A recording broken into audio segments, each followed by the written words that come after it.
guys, part 2. So, kinukuha ko lang naman dito kasi hindi ko makuha.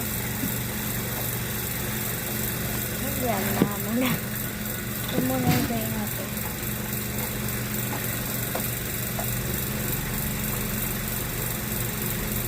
Yan, ang ganda na. So, nakatulog pa yung selfies pang keped sa display.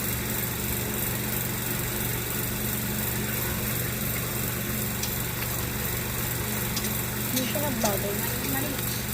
Wait lang po, ma.